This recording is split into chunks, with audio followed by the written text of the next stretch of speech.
Crossing the Pacific is going to be a massive challenge and involves a lot of risk that we're working hard to mitigate. So my plan is I'm going to cut off the extrusion just above the crack. Nervous?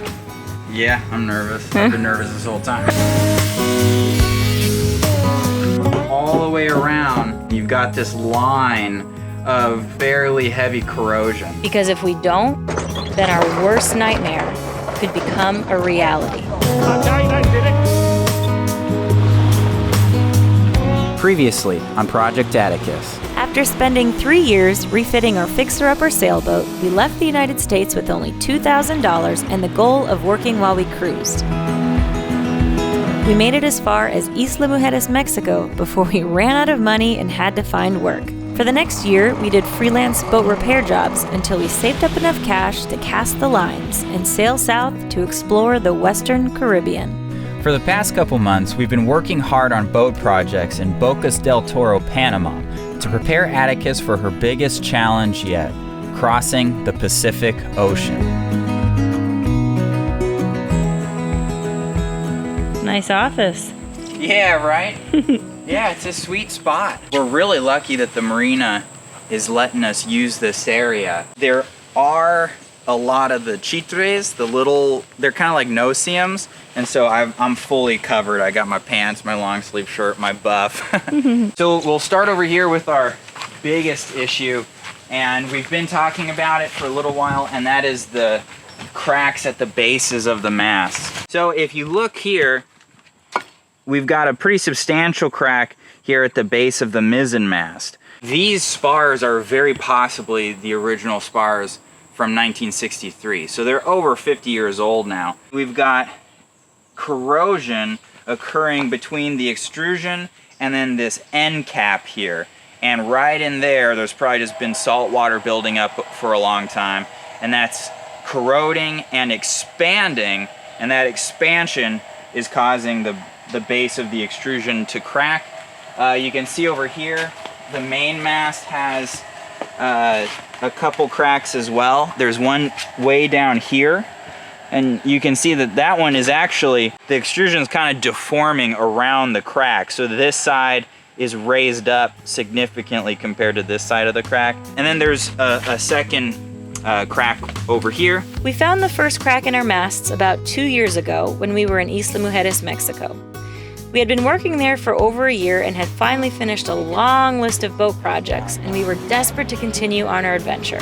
But as we made our final preparations, we discovered a crack in the Mizzenmast. Yeah, like it's just so frustrating. Like we've been working just so hard this whole year. We ran out of money, make money, do some improvements to the boat. Well, we did the hard top. I mean, at least we got the hard top. So there's just been so much I've had to do to get the boat back up and ready. And here we are with another problem. And I don't know how long it's gonna take us to get this fixed. How do you feel, homie? Just got excited about finally doing something, you know, because like we run into cruisers who come through Isla Mujeres and they do like the usual cruising thing, you know, like they meet people, they're really excited and they have free time and we're like heads down working really hard to try to make money and get out of here. I feel like a big baby crying right now because like we are really lucky to have this great boat and be living in a like island paradise with great people that we've met here. But I got excited about leaving. And then it just seems like everything for the last couple of weeks has just gone like horribly wrong. I feel like we're never actually gonna leave. So we sought out advice from several experienced sailors, riggers, and welders. The consensus was that mast bases experience mostly compression loads, and that these cracks would probably not cause any problems. With this in mind, and knowing that we'd never be too far from land, we set sail to explore the Western Caribbean. But every time we sailed offshore, and every time the wind picked up, those cracks loomed large in our mind. We knew there was always the possibility that the underlying corrosion might weaken the masts, causing them to buckle under extreme conditions. Now that we're about to cross the Pacific, our primary goal is to identify and strengthen any weaknesses in our rig to mitigate the possibility of dismasting thousands of miles away from land, as well as to give us a little more peace of mind. So my plan is I'm going to cut off the extrusion just above the crack on both the mizzen and the main, and then bring that, what I cut off to Kiwi Dave, the welder that I've been working with here, and see if he can't fabricate a new cap that'll fit the extrusion, and that'll essentially, go into the good metal and shorten the mast. And then to make up for that lost length or height, I'm going to have Kiwi Dave make a larger deck step or disc that the mast sits on. So now I'm just gonna go around and mark 2 3/4 at regular intervals so that I can create a line that I'm gonna cut.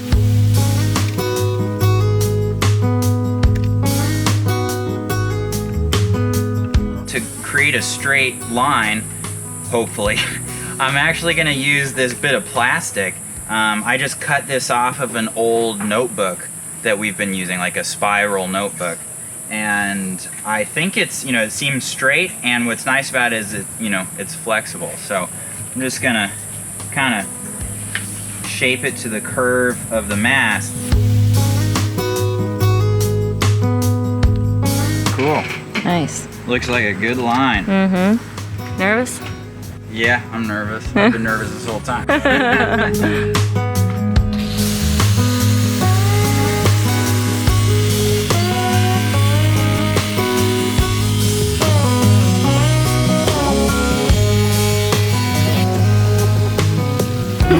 Now we're committed.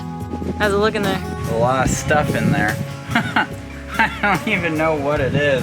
The crack made it just above the height of the insert or the heel. It indicates exactly what we were saying is the problem, is that there's corrosion going on between the two, and so that area is expanding, it's pushing on the extrusion, and that's what's causing the cracking. And we had a couple of guys come by today and just kind of say, why don't you just weld the cracks? The reason is that would solve the symptom, which is cracking, but the problem is the expansion due to corrosion. And so these 3 cracks all occurred since we were in Isla Mujeres. So in the last 2 years, we've gotten 3 cracks.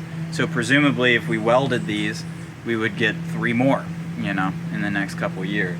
Can I see it? Think it floats? It actually is not as bad as I thought it would look in there. It makes me feel good to see like the thickness of the aluminum, because you look out here and it looks pretty gnarly. You're like, oh God, like that looks bad.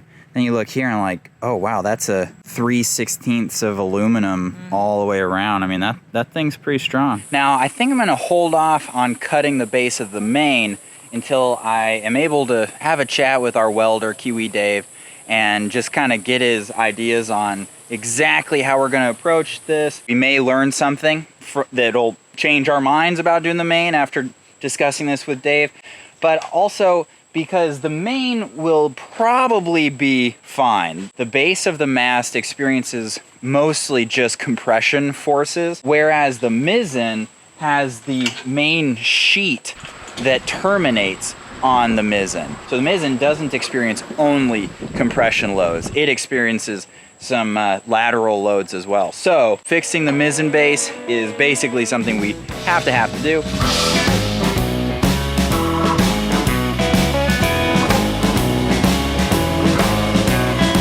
Gracias. So what we got here is, this is the base of our Mizzenmast. The problem is this crack.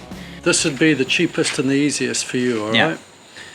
Take this off, clean it, treat it, chuck this away, and then if you've got a fiberglass base there, now why don't you just block it there, and this goes straight back in like it did, except the mast is going to be 6 centimeters shorter, but the block will be 6 centimeters high. Sure. Now, my first question is, the block, do you have an idea what that could be made of? We've done a couple of those, and what the guys did, we actually use Zapatero. It's an ironwood, a really strong wood. Yeah. And they just glassed over it. I guess I'm slightly hesitant to make it out of wood, and I say that simply because I'm always hesitant to make anything structural out of wood. Wood is probably as strong, if not stronger, than metal to a certain degree. I'd be more worried about water getting in. Well, that's why I say you got to seal it, glass it, boom, so it's totally enclosed. I mean, we can make a step. You see, we'd have to do it with something like that, and you don't. I mean, you can make it strong, but the wood is stronger. There's no way you're going to break the wood. Right. So we can make it, but I'll spend your money if you want, but it's going to be a lot cheaper and faster doing with the wood. Yeah.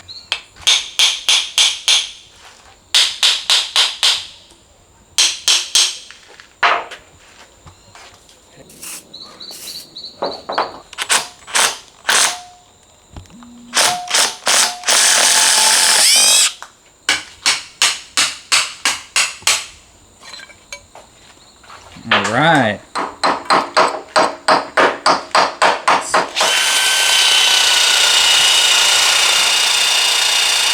You've still got plenty of meat on there. Yeah. You've still got the thickness without the pitting. See how it's all pitted on the inside here? Yeah. And it is a little bit here, but you've still got plenty left. So that'll come up nice.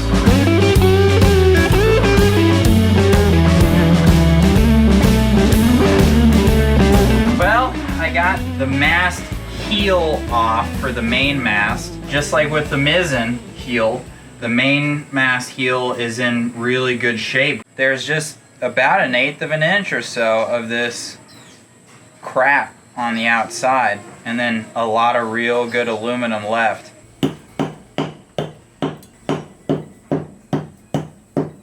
You can see this is the Mizzen extrusion that we cut off, and there's a significant amount of corrosion, but the area that's worse is right here where the heel ended, so the top of the heel, and that heel created a lip that I'm sure salt water and water was able to just collect right there, and so all the way around the inside of the extrusion you've got this line of, you know, fairly heavy corrosion. Having a continuous line of weakness like that, definitely not something that makes me feel good.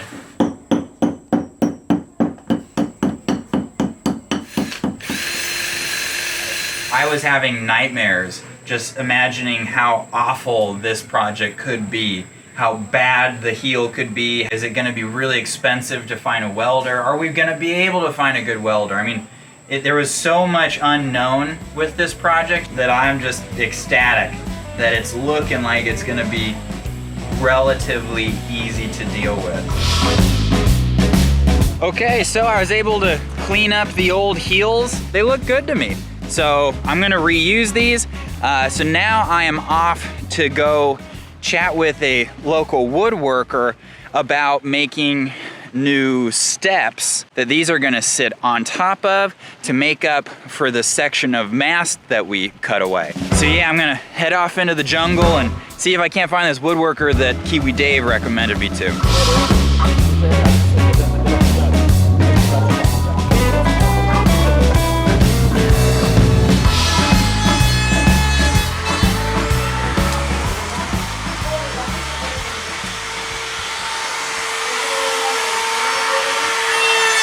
And this is Stefan. We're gonna chat about the project real quick. And what I'm hoping to have made is 2 discs that have a female slot that fits that key. It does need to be pretty darn strong. I was recommended to try to use Nispero, if you have any. Okay.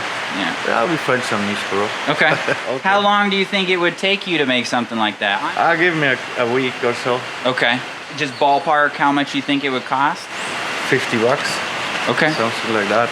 Cool, man. Is all of this wood local lumber? That's all local lumber, all chainsaw cut. Yeah. We don't use so much, but we have to use it.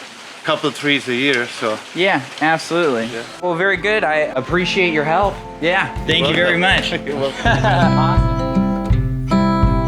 Sailing around the world is like walking a tightrope between never leaving the dock and leaving the dock too soon, between being too careful and not careful enough.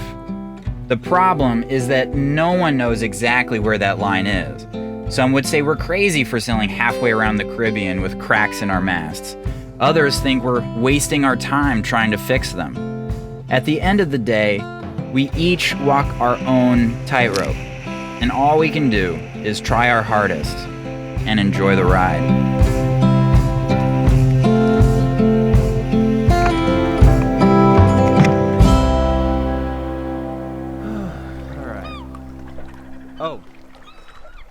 Hey guys, hope you enjoyed this week's episode. We wanted to give a shout out to some of our brand new deckhand level patrons. So we've got Cher Hatchard, Junior Schoenfeld, Steve and Tammy Burdett, Penny Darr, Jean Stewart, Victor Rodkey, Gabrielle Gibson, David Whitaker, Bryce Olson, and Tim Rees. We've also got Whitney and Andrew and Thomas Bernritter, Michael Young and Matt Miller, Renee Smith, Doug Hunter and Jason Kerr, Dave Hetherington, Rick Boyd, Renzo and Jerry and Kathy Wills, Malcolm Brenner, Kim Wise and Soren Vosny, and finally we've got SVL Jeff and Stephen and Ginger Harrod. Guys, thank you so much for your support. Without you, we absolutely would not be able to put the time and care into these videos, so thank you. Other than that, we will catch you guys next Thursday.